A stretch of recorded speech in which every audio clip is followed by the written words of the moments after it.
Oxygen, a very important gas for our survival. Let's look at the different ways by which we can prepare oxygen in the laboratory.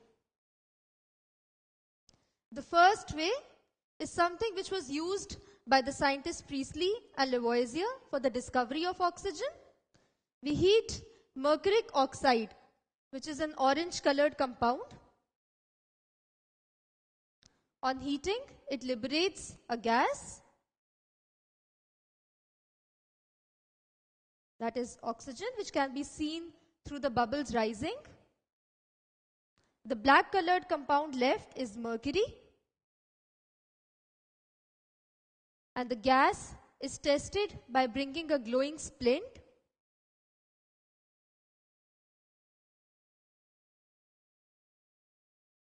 It rekindles the glowing splint. This verifies that the gas evolved is oxygen. So the reaction taking place is the orange colored compound, mercuric oxide. It is heated. The black colored substance which is left behind in the test tube is mercury, and the gas liberated, which rekindles a glowing splint, is oxygen. So this is the first way with which we can prepare oxygen in the laboratory. The second way is by heating an oxide of lead. When we heat tri-lead tetraoxide, it gives lead monoxide and oxygen gas is released. So on heating a higher oxide, that is tri-lead tetraoxide, it forms lead monoxide and oxygen gas is released. Similarly, hydrogen peroxide. When hydrogen peroxide is made to undergo a decomposition reaction in the presence of a catalyst MnO2, manganese dioxide, in this case, acts as a catalyst. It does not take part in the reaction, it only helps in increasing the rate of the reaction. So hydrogen peroxide undergoes a decomposition reaction in the presence of catalyst MnO2 to form water, and again oxygen gas is released. Another way to prepare oxygen using the same catalyst MnO2 is by heating KClO3, that is potassium chlorate. When we heat potassium chlorate, it forms potassium chloride, and the entire oxygen is liberated as oxygen gas. So in this case, again MnO2 acts as a catalyst. It does not take part in the reaction, it only helps in increasing the rate of the reaction. The catalyst required for the formation of oxygen gas from hydrogen peroxide is, so when hydrogen peroxide is used for the formation of oxygen, it uses manganese dioxide, that is MnO2, as the catalyst. It does not take part in the reaction, it only helps in increasing the rate of the reaction.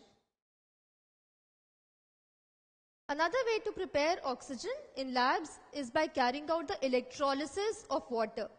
What exactly electrolysis is, you'll study later, but right now let's see how electrolysis of water evolves oxygen. This is an experimental setup in which electricity is made to pass through water.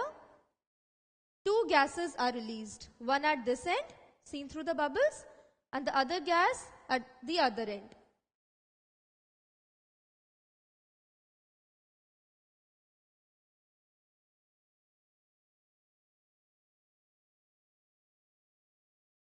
The two gases are collected separately in different test tubes.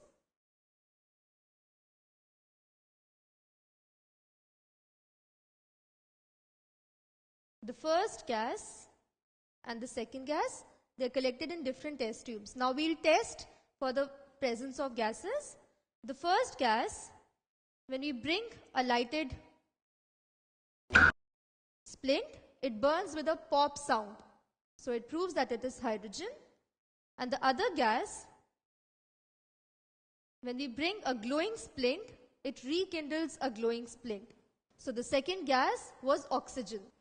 So the electrolysis of water leads to the formation of two gases, hydrogen, which burns with a pop sound, and oxygen, which rekindles a glowing splint.